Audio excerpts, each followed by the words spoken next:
My daughter said, "You're no longer welcome," after her $33 million inheritance, but she ignored conditions. Those were the words my daughter, Emma, said to me at her engagement party last month. She had just inherited $33 million, and apparently, that made her believe her construction worker father no longer belonged in her world.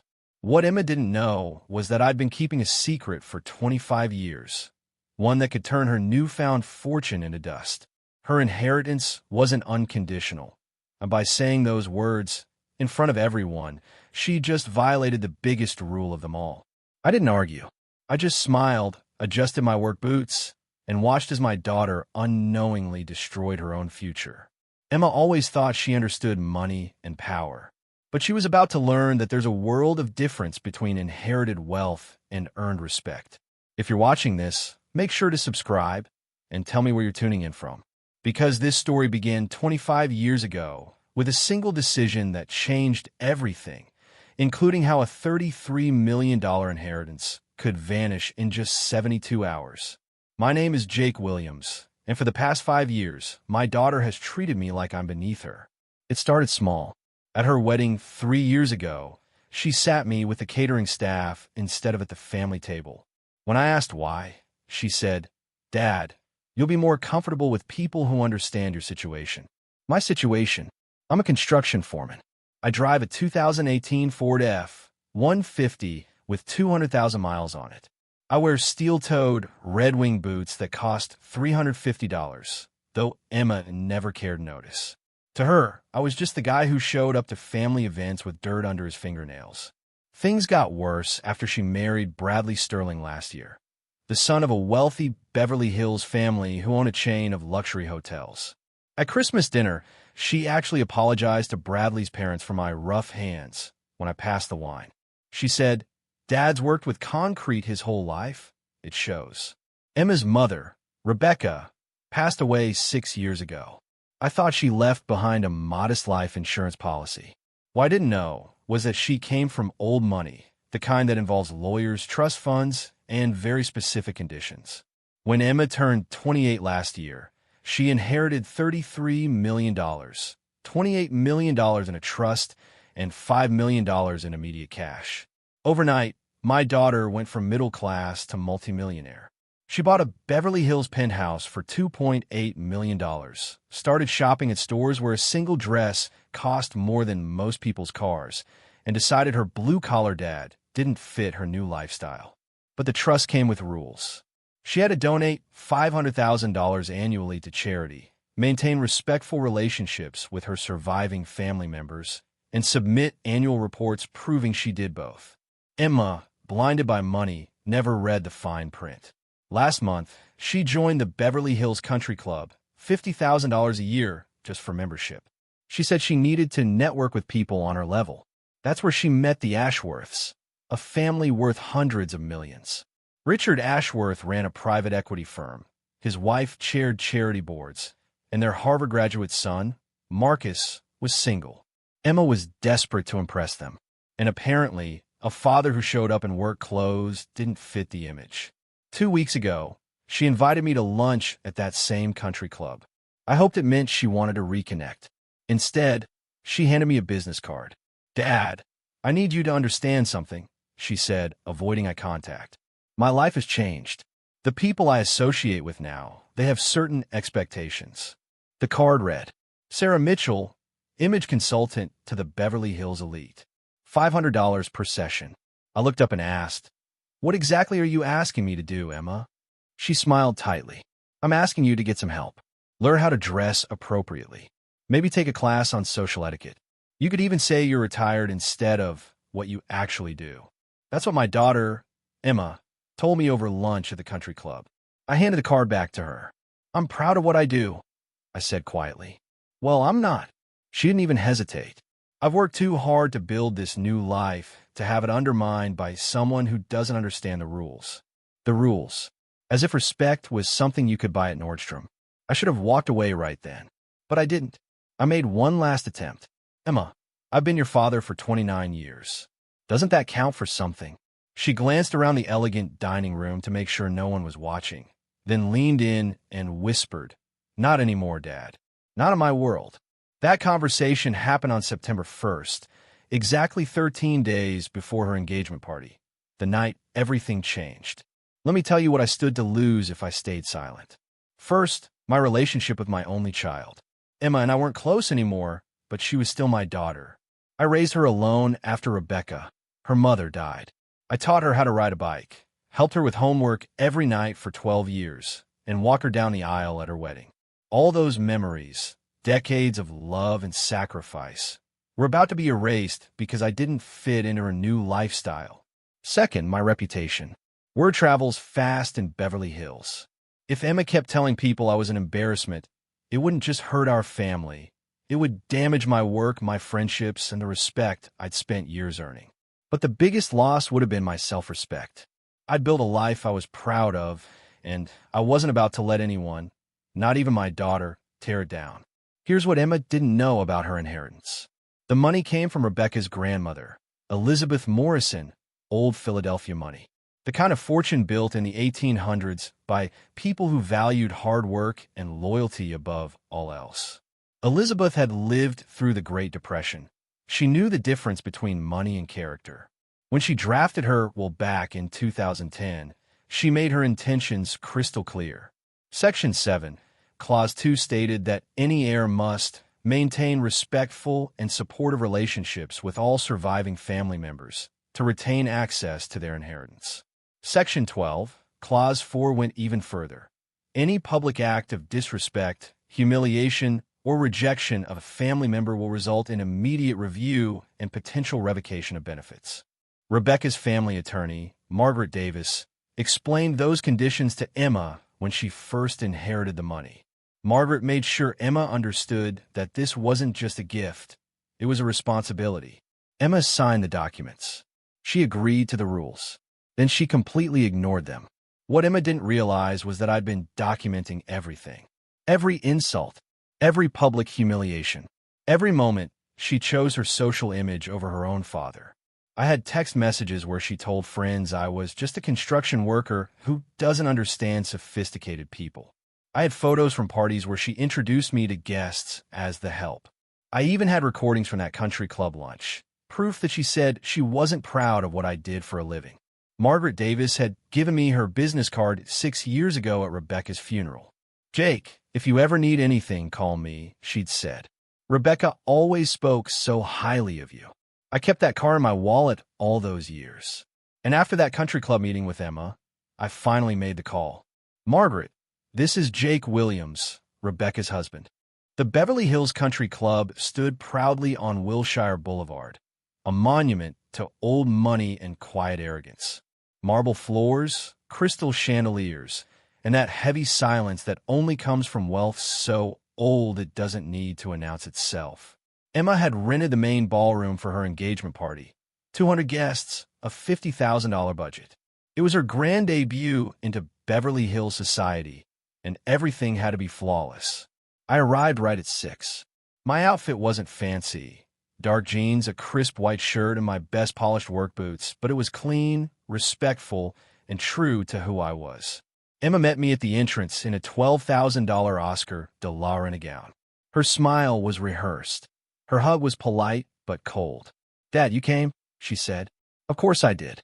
It's your engagement party." She looked me up and down, and I saw her jaw tighten. "We need to talk before you meet anyone important." She led me toward a quiet corner near the bar, away from the guests who were beginning to arrive. "Dad, I need you to understand something tonight," she said. "What's that?" "These people are potential business partners. Bradley's family has connections all over Los Angeles. The Ashworths alone manage over $800 million in investments." "Congratulations," I said. "But what does that have to do with me?" Emma lowered her voice, glancing around. "It's about how you present yourself, what you say, what title you use." "My career," I asked. "Your job, Dad. Maybe tonight you could say you're in business development or project management. Something that sounds more what? Professional." I kept my tone calm. "Emma, I'm a construction foreman. I manage multi-million-dollar projects and supervise 50 people. That is professional. That's not what these people will hear," she said quietly. "What will they hear? Her voice dropped to a whisper. They'll hear blue collar. Manual labor. Not our kind of people. Our kind of people? I repeated. I knew exactly what she meant, and that was the problem. Before I could respond, a couple approached us. The man was tall, silver-haired, wearing a suit worth more than most cars. The woman beside him was elegance personified, her jewelry screaming old money. Emma, the woman said, air-kissing both of Emma's cheeks. The party looks divine. Caroline, Richard, I'm so glad you could make it. Emma gushed, her voice suddenly higher, more polished. I'd like you to meet my father. I extended my hand. Jake Williams. Nice to meet you. Richard shook my hand lightly, the kind of handshake that never worked a day in the sun. Richard Ashworth. What line of work are you in, Jake? I looked at Emma. This was her chance, to respect who I was or hide me. She hesitated, then said, Dad's in development. Project development. Not construction. Development. Richard nodded approvingly. Excellent. What kind of development? Commercial?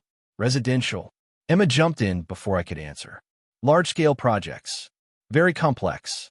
Lots of moving parts. Technically true. Completely misleading. Fascinating, Caroline said. We're always looking for qualified development partners. Perhaps we should have lunch sometime. Emma smiled, proud of her quick save. I took a breath. Actually, I should clarify something. Emma's eyes widened. Dad, I'm not in development. I'm a construction foreman. I oversee building sites. I make sure everything runs smoothly and safely. The air around us dropped 10 degrees. Richard's polite smile stiffened. I see. Well, honest work. Caroline added with brittle enthusiasm. How nice. Manual labor is so important. They excused themselves within a minute. As soon as they were gone, Emma grabbed my arm. What was that? That, I said, was honesty. That was sabotage, she snapped. No, Emma. That was me refusing to lie about who I am. Do you have any idea what you just did? She hissed. Richard Ashworth could open doors for Bradley's business. Caroline runs the Children's Hospital Board. They donate millions every year.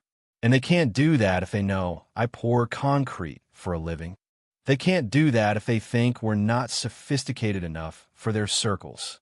We, I said quietly, are family. You and me. When did that stop being enough? Dad, when you embarrass yourself, you embarrass all of us. Something in me shifted. A line I hadn't realized existed was suddenly crossed.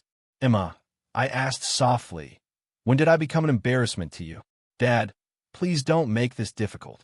When exactly did the man who raised you become someone you're ashamed of? I'm not ashamed, she said quickly. Then what are you? She looked around the ballroom, the chandeliers, the marble, the perfectly dressed people sipping champagne. I'm trying to build something here, a life, a reputation, connections that matter. And I don't fit into that. Not the way you present yourself. The way I present myself. I asked, or the way I actually am? Her phone buzzed. She glanced at it, avoiding my eyes. Dad, we could talk about this later. I need to greet more guests. No, Emma, I said quietly. We're talking about it now. Dad, please. Not here. Where then? Over lunch with another image consultant? Or at another dinner where you apologize for my rough hands? People had started to notice. The perfect illusion of her party was cracking. You're being dramatic, she said under her breath. I'm being honest, I replied. Something you seem to have forgotten lately. Her voice turned sharp. Fine. You want honesty? I've worked hard to get where I am, and I'm not going to let anyone, including you, drag me down. Drag you down, I repeated. Make you look less than what you've become. And there it was, the truth she'd been circling for months.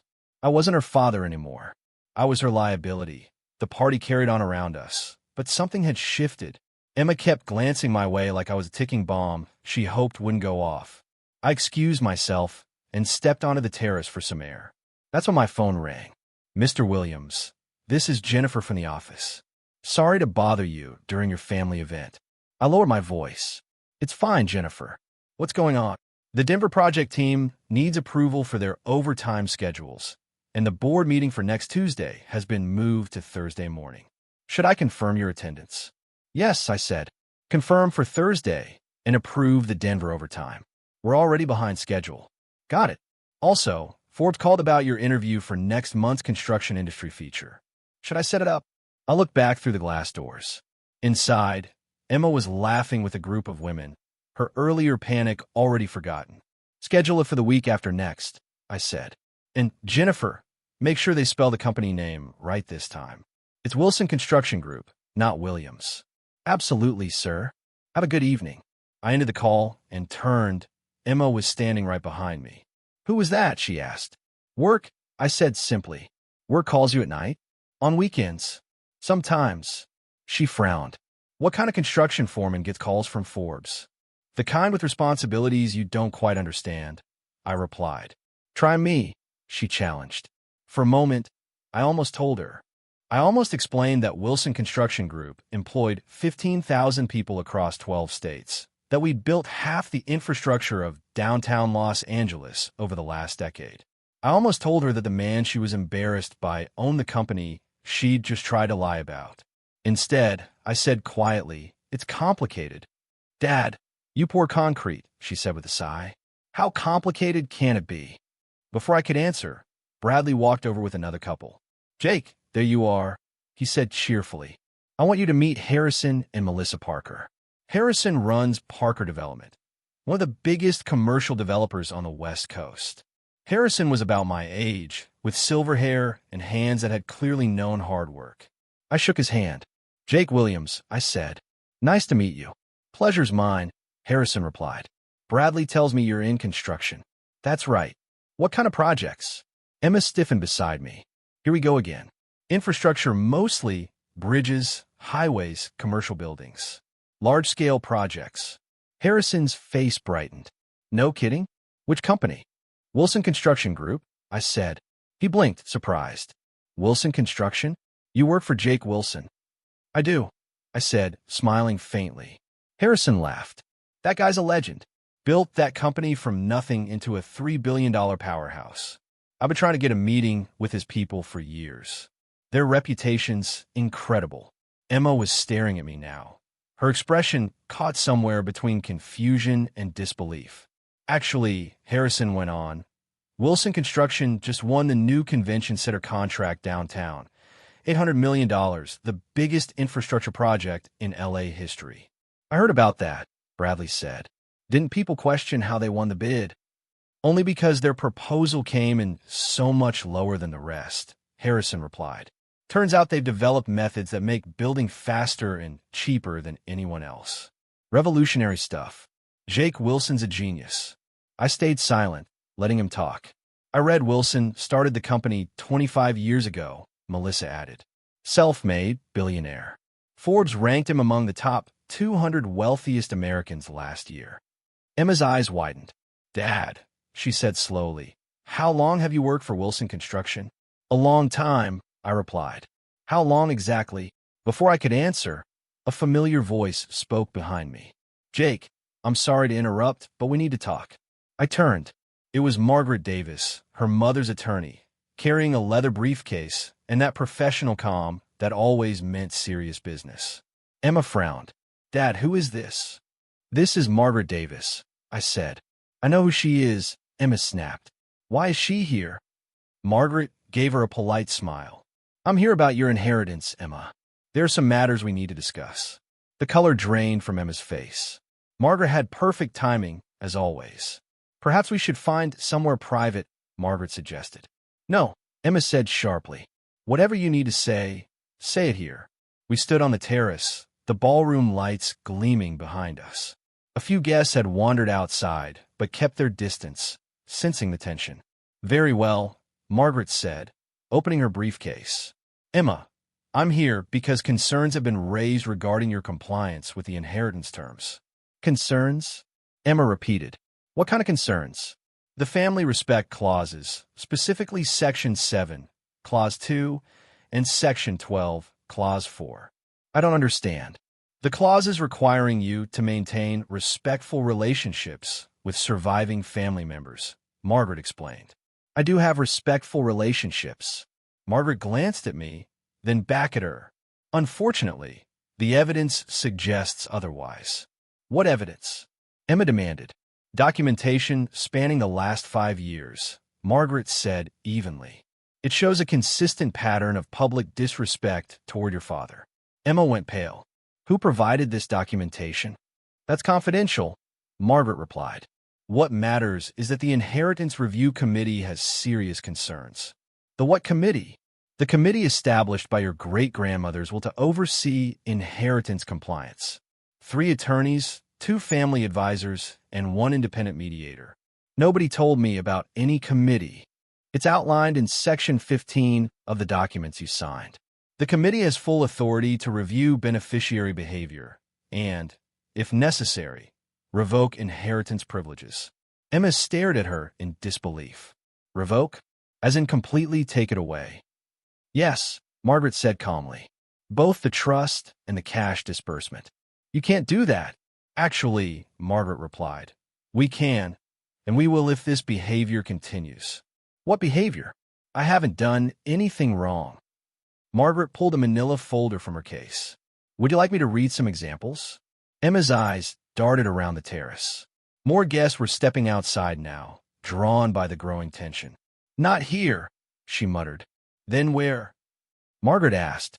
Because, Emma, this conversation is happening tonight, whether you want it to or not. That's when Emma made her fatal mistake. Instead of listening, instead of stepping aside to handle things privately, instead of taking responsibility, she doubled down. You know what? She said, her voice rising. Fine, let's do this right here, because I'm tired of everyone acting like I'm the problem. Emma turned toward the growing crowd gathered on the terrace. Ladies and gentlemen, she announced, her voice trembling slightly but loud enough to command attention. I need to share something with you all. Margaret tried to intervene. Emma, I strongly advise. No, Emma cut her off sharply. I'm done being advised. I'm done being told how to live my life by people who don't understand what I've built. The terrace went silent. Even the laughter and music from inside the ballroom seemed to fade. My father thinks I should be grateful for everything he's done for me, she continued, her voice rising. My mother's attorney thinks I should obey rules written by people who died before I was born. But here's what none of you seem to understand. She took a breath, her tone turning defiant. I've built something real. I've surrounded myself with people who understand success, people who know the difference between achievement and manual labor. The guests shifted uncomfortably. This wasn't cocktail party conversation anymore. Emma turned to face her father. You want respect, Dad? Fine. I'll give you the respect you've earned. She paused, her voice dripping with disdain. You're a construction worker. You've been one your entire life. You drive a beat-up truck, wear work boots to formal events, and have no idea how to act in sophisticated company. The silence that followed was unbearable. I appreciate that you raised me after Mom died, she said coldly. But that doesn't mean I have to spend the rest of my life apologizing for where I came from. And if honoring some dusty inheritance clause means pretending that pouring concrete is the same as building a real career, then maybe I don't want the inheritance at all. She looked around at the stunned faces. Actually, you know what? I don't want it. I have Bradley. I have my life. I have everything I need. So if the committee wants to take their $33 million and give it to someone else, they can. Then she turned to me one last time. Dad, you no longer welcome my life. Not at my home, not at my events, not in my world. I'm done being embarrassed by you. Nobody moved. Nobody spoke. Until Harrison Parker stepped forward. Emma, he said quietly, there's something you should know about your father. Harrison, don't, I warned. No, Jake. She needs to hear this. He looked around at the crowd. Ladies and gentlemen, I'm not sure what we just witnessed, but I do know one thing. Jake Williams isn't just a construction worker. Emma rolled her eyes. Oh, please, Harrison. He continued. Jake Williams is Jake Wilson, the founder and CEO of Wilson Construction Group. The air froze. Wilson Construction Group, Harrison said steadily, is a $3.2 billion company. Jake employs 15,000 people. His company built half of Los Angeles, including the building we're standing in right now. He's number 191 on the Forbes billionaire list, with a personal net worth of $2.1 billion. You could have heard a pin drop. Oh, And that $33 million you just turned down? Harrison added, your father could buy and sell it 30 times before lunch tomorrow. He looked straight at Emma. So when you say he's just a construction worker who doesn't understand sophisticated company, you might want to rethink that. Emma's face drained of color. Dad, is that true? I nodded. Every word. Why didn't you tell me? Because I wanted you to love me for who I am, not for what I have. She opened her mouth, but no words came out. Margaret cleared her throat. Emma, in light of your public statements tonight, the Inheritance Committee has no choice but to proceed with immediate forfeiture proceedings. You have 72 hours to vacate all properties purchased with inheritance funds and return any assets to the estate. But I didn't know. Emma pleaded.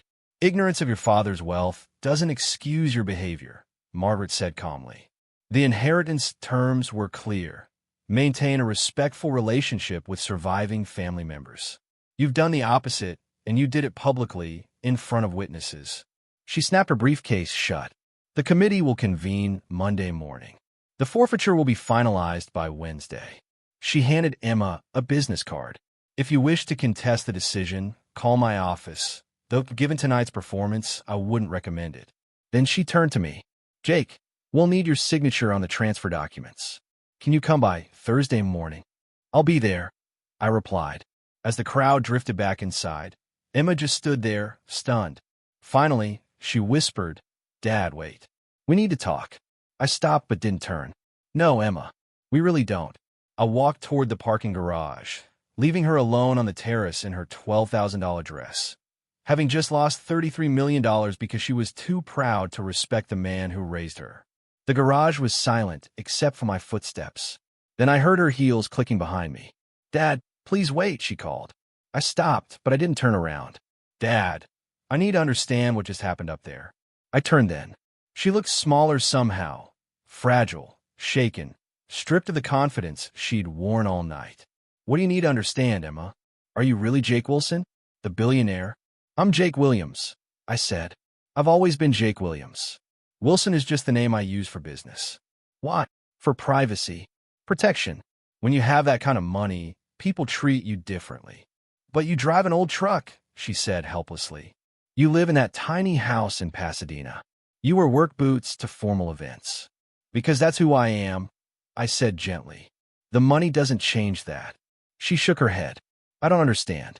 If you're worth billions, why live like what? I interrupted. Like a normal person? Her lip trembled. Emma, I've had money for 20 years, I said softly.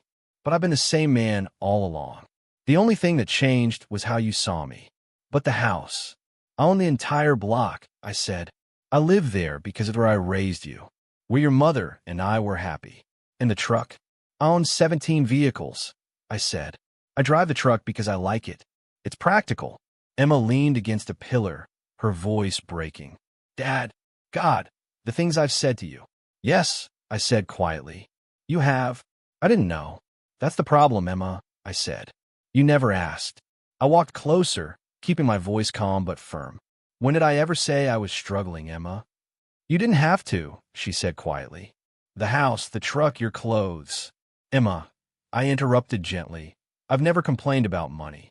I've never asked you for money. I've never acted like money was a problem. But you live so modestly, she protested. And what's wrong with that? She had no answer. I sighed. Let me ask you something. If you'd known about the money 5 years ago, would you have treated me differently? Emma opened her mouth, then closed it again. Would you have been proud of me for what I built, or for what I could buy you? Would you have introduced me as your father who worked hard and raised you well, or as your father who could fund Bradley's business? Her eyes filled with tears. I don't know. I do, I said softly. You would have treated me the same way you treated the inheritance, like something to display when convenient and hide when embarrassing. That's not fair, isn't it? I asked. When Harrison told everyone who I really am, what was your first reaction? Pride in my accomplishments or excitement about what it meant for your social status? Emma wiped her eyes, smearing her makeup. I was shocked, and after the shock wore off, I asked quietly. She didn't answer. That silence was all I needed to hear. Emma, for 25 years I've built something I'm proud of. Not just a company or a fortune, but jobs, schools, hospitals, bridges. I've employed thousands of people and donated over $500 million to charity. Do you remember the children's hospital where you were born? The new wing that opened last year. I funded it anonymously. She looked at me, bewildered. Why anonymously? Because charity isn't about recognition. It's about helping people. We stood in silence for a moment, the muffled sounds of the party above us echoing faintly through the garage. Dad, she whispered, what happens now? Now you face the consequences of your choices, I said. The inheritance is gone, Emma. Margaret wasn't bluffing. The committee meets Monday, and by Wednesday, you'll have lost every penny. Can't you stop them? I won't. Why not? Because actions have consequences. You spent 5 years treating me like I was beneath you, and tonight, you humiliated me in front of 100 people. The inheritance terms were clear, and you broke them spectacularly. But I didn't know about your money. Stop, Emma, I said sharply. The terms didn't say you had to respect me because I was wealthy. They said you had to respect me because I'm your father. She slumped against the concrete pillar, defeated. What am I supposed to do? What you should have done years ago, I said quietly. Figure out who you are without money defining you. The penthouse was bought with inheritance funds. You have 72 hours. Her lip trembled. Maybe my engagement to Bradley will survive, if it's really based on love. I looked at her. Then you'll find out soon enough. Dad, please, she begged. Can't we work something out? I studied her designer dress, her diamond earrings, the panic in her eyes as she realized her world was built on sand. Emma, I said softly, I've spent 25 years building something meaningful. You spent the last 5 tearing down the most important relationship in your life because you were ashamed of honest work. I can change. Can you? Or will you just pretend to until you get what you want? I can really change. Then prove it, I said. Answer one question honestly. If I were still just a construction foreman, no billions, no empire, no Forbes ranking, would you still want me in your life? She hesitated. That hesitation told me everything I needed to know. I thought so, I said quietly, turning to leave. Dad, wait. Ask me again. Let me answer. It doesn't matter what you say now, I told her. What matters is what you've shown me for 5 years. People can change, Emma, but not overnight and not out of desperation. I reached my truck and turned around one last time. She was still standing by the pillar, small and broken. Emma, I love you, I said softly. I always will. But love isn't the same as acceptance. I won't let you treat me like I'm less than human because of my job. It wasn't about your job, she whispered. Yes, it was, I said. It was about my job, my clothes, my truck, everything that made you embarrassed in front of your friends. I opened the truck door. When you figure out how to love people for who they are instead of what they have, call me. Until then, we have nothing to discuss. Dad, goodbye, Emma. I drove away, leaving my daughter standing alone in the parking garage, finally beginning to understand the difference between wealth and worth. Above us, the party went on, but for Emma, it was over. By Wednesday, she'd know exactly how much her inheritance was worth compared to the relationship she'd thrown away. Monday morning was gray and cold. I sat in Margaret Davis's conference room, staring out at downtown Los Angeles through floor-to-ceiling windows. The city I'd helped build stretched before me. Highways, bridges, skyscrapers. Most of the people heading to work that morning had no idea that Wilson Construction Group had built the infrastructure they relied on every day. Margaret entered, a stack of papers in her hand, and the look of someone who'd spent the weekend fielding frantic calls. Jake, she said, taking a seat across from me. Before we start, I should tell you, Emma called me 17 times yesterday. I didn't react. What did she want? To negotiate? Apologize? Explain? Margaret sighed. To beg. I nodded slowly. I told her the decision's out of my hands now, she said. Is it completely? I asked. The inheritance committee convened at 9 a.m. Margaret replied. 3 attorneys, 2 family advisors, and 1 independent mediator sat around the table. They had reviewed every document, every piece of evidence. Margaret, the lead advisor, opened the top file. Text messages, she began. where Emma called you just a construction worker to her friends. Photos from social events where she introduced you as hired help. Audio recordings from the country club conversation. And of course, Saturday night's incident. I stayed silent. What did they decide? I finally asked. Margaret's tone was steady. Unanimous violation of inheritance terms. Complete forfeiture of all funds and assets. She slid a document toward me. This is the official notice. Emma has 72 hours from this morning to return everything purchased with inheritance money. The penthouse, the car, the jewelry, the country club membership. Everything. I scanned the legal wording. It was airtight. What about the $5 million she already spent? She'll need to repay it. If she can't, we'll proceed with legal collection. If that fails, bankruptcy, wage garnishment, standard debt recovery, Margaret explained. Then she pulled out another document. This is the asset transfer form. Once you sign, the $33 million reverts to you as the surviving family member. I looked at the paper, but didn't reach for the pen. Jake, she asked, is there a problem?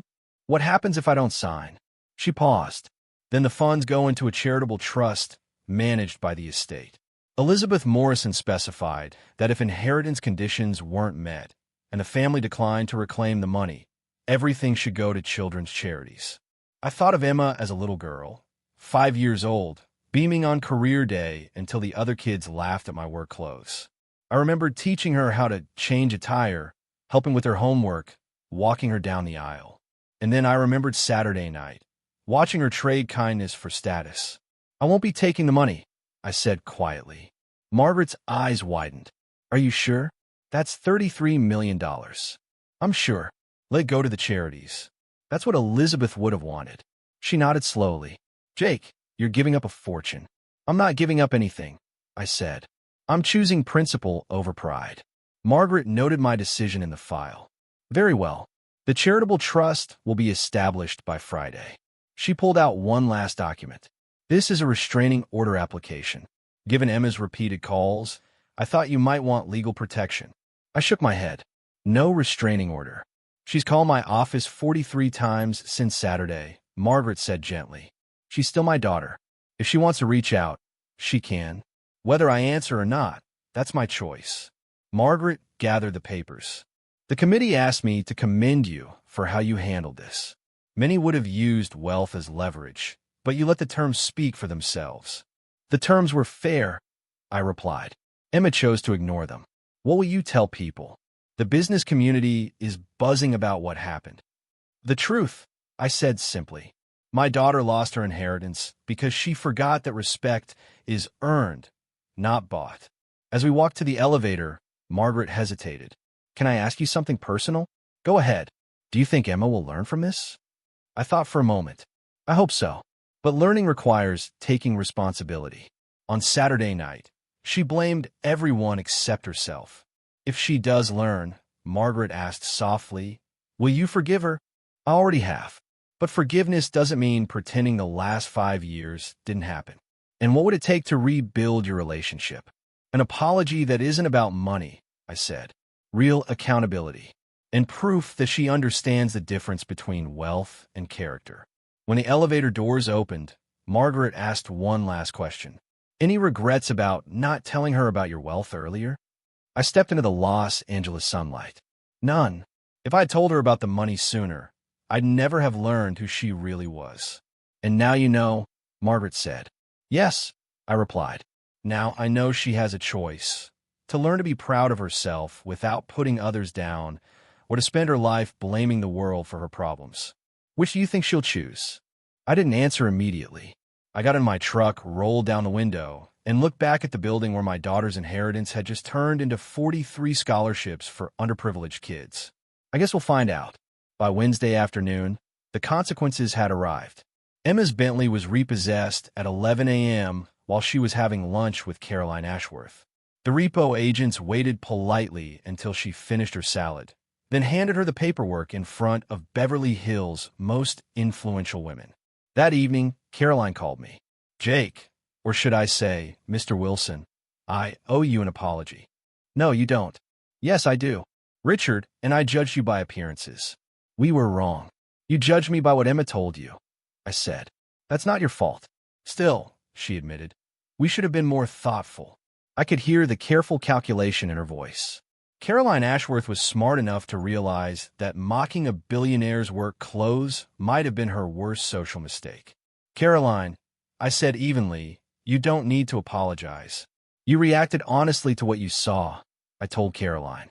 Well, she said, her tone softer now, if you're ever interested in supporting children's charities, Richard and I would love to collaborate with Wilson Construction. I'll keep that in mind. What Caroline didn't know was that Wilson Construction had been quietly funding 3 of her charity boards for nearly a decade. I saw no reason to mention it. Thursday morning brought new consequences. Emma's country club membership was revoked for non-payment. Her Beverly Hills penthouse entered foreclosure. The banks canceled her credit cards after learning her inheritance had been revoked. By Friday afternoon, I got a call from Bradley Sterling. Mr. Wilson, he began, his voice uneasy. We need to talk about Emma. What about her? I just need to understand. Is she really going to lose everything? She already has, I said. The question is what she plans to do about it. She's been staying with friends since Tuesday, he continued. She can't afford her own place anymore. I know. Mr. Wilson, I realize Emma said some awful things, but she's scared. She doesn't know how to live without money. Then she'll have to learn. Could you maybe help her just enough to get back on her feet? Why would I do that? Because she's your daughter. I paused. Tell me something, Bradley. If Emma never had the inheritance, if she was just an ordinary woman with a regular job, would you still want to marry her? The silence that followed said everything. I love Emma, he finally muttered. That's not what I asked. More silence. I see, I said. You and Emma both need to figure out what you actually value in a relationship. Mr. Wilson, good luck, Bradley. I ended the call. By Monday, the engagement was over. The next week, I received the most unexpected call from Harrison Parker. Jake, I wanted to apologize for what happened Saturday night, he said. How didn't you like that? It wasn't my place. You did what you thought was right, I told him. Still, I know you kept your identity private for good reasons. I did, but Emma forced the situation. He hesitated. Have you seen the article in the Business Journal? No. It's titled Construction Billionaire's Daughter Loses Inheritance After Public Family Feud. They actually got most of the facts right. Any comment from Emma? She declined to be interviewed. Probably wise. Harrison's voice softened. You know, Jake, I've been thinking. Your daughter spent years being ashamed of honest work and lost millions because she couldn't show basic respect. There's a lesson in that. What lesson? That character will always matter more than circumstances. He was right. The biggest consequence came a week later. When I pulled into my driveway Tuesday evening, Emma was sitting on my front porch. She looked smaller somehow, tired, humble. No designer clothes, just jeans and a plain t-shirt. Her hair was tied back in a simple ponytail. Hi, Dad, she said softly. Emma, I replied. Can we talk? I nodded and sat beside her on the porch steps. What do you want to say? I want to apologize. For what exactly? For treating you like you were worthless. For being ashamed of honest work. For caring more about other people's opinions than about the man who raised me. I stayed quiet, letting her continue. I'm sorry for what I said Saturday night. For humiliating you in front of everyone. For choosing my pride over our relationship. Her voice broke, tears falling silently.